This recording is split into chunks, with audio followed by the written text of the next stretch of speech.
mugamba mutyamu n'abali ku Ugandan lifestyle mwasuze mutyamu gye baliko gye mukola obulamu bugamba ki buli omu gy'osinzira webala kadde k'obaayo noba ng'otugoberera n'osinzira w'osinzira wonna no subscribe nga no like nga no sharing nga no commenting nga no kola buli kimu ky'oyagala mwebale nnyo omutima gw'omutulago gutubaagala nnyo tubaagalira ddala. Rose Constructions ku nsonga z'ebyokuzimba kuba pulani z'amayumba n'ebirala bajja bikola banoonyi ku 07888995. Kakati waliwo ensonga era nga gano gakagwawo gava wa Chosen Becky. Chosen Becky abasinga tebakikiriza nti yazaalako omwana, but Chosen Becky alina omwana gwe yasooka okuzaala mu relationship yasooka. Ono nga yali manager we bamuyita manager Ronnie. I think weekly finifa emu ku bifaananyi ebyo asooka yabatereko mbirabe yali manager we manager Ronnie. Ono ng'akyali eri nga tanaba kufuuka Chosen Becky wakakati ng'akyali oli akyali falamuko yamuzaalamu omwana. Bw'amuzaalamu omwana gayo ono omukubi w'ebifaananyi ze photographer yamuzaalamu omwana naye okuva yamuzaalamu omwana of course relationship yagenda bulungi. Chosen Becky na moving on n'afuna ogubeta dictator Amil ne bazaala n'omwana omulala ow'okubira Chosen Becky. Wabula omwana ono tabeera na kitaawe oli Ronnie.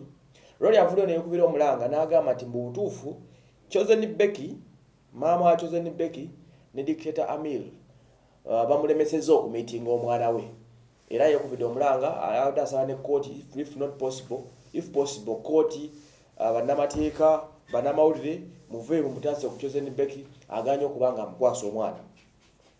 Sometimes oluusi olema okumanya ensonga lwaki abakazi bagana okuwa abasajja abaana baabwe. It's a two way by the way, tosobola kubulaminga ko part emu okujja ngo maze kidinga ddimu ogenda nolabanga omukazi aganye okuwa omwami omwana because of her own reasons. Oluusi abasajja baneglecting abaana bano ku ntandikwa natabifaako mwana wuwoze sizaala ffe tuna mazzi waffe biki abasajja oluusi babibeeramu ebyo nabyo.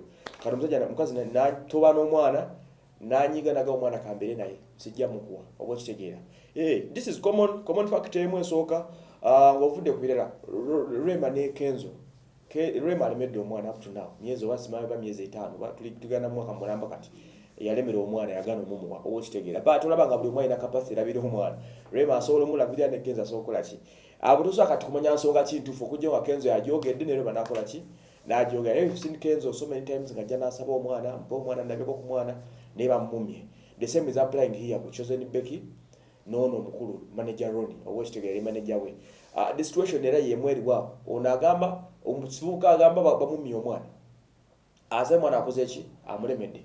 Oluusi abasajja abafumba abo kati nga dictator Amil katugamba banesebunya bomulaba oluusi aba atya nti omukyala bw'anaagenda okumiitinga taata omukadde okumuwa omwana emboozi ejja kukyuka oba kitegeera emboozi ejja kukyuka ebintu ending up nga bifuuse birala oba kitegeera. Abaloza they may go back to the older days zile naku enkadde ez'emabega ayinza okwending up nga bazigenzemu oba kitegeera ekintu sometimes ekitali kiki ekiralikiza abasajja abo. So ono lack of trust gye ndabanga esinga okubeerawo obutensigangana wano bungi nnyo mu kintu kino oba kitegeera bw'okigattagatta ogenda okulanga abantu tebeesiga bannaabo wano currently. So oyinza okuviirako ensonga eno okutuuka ku point kwetukola ki kwe tuli naye nga eyali bbaawe ate nga manager we owa Chosen Becky agamba ayagala mwana dictator Amiru ne maama Chosen Becky ne Chosen Becky bakyakirembere. Tujja kulinda tulabe ono yawadde submission ye tujja kulinda tulabe Chosen Becky yanukula kiku ekyo ne family oba namukwasa omwana bati bamukwase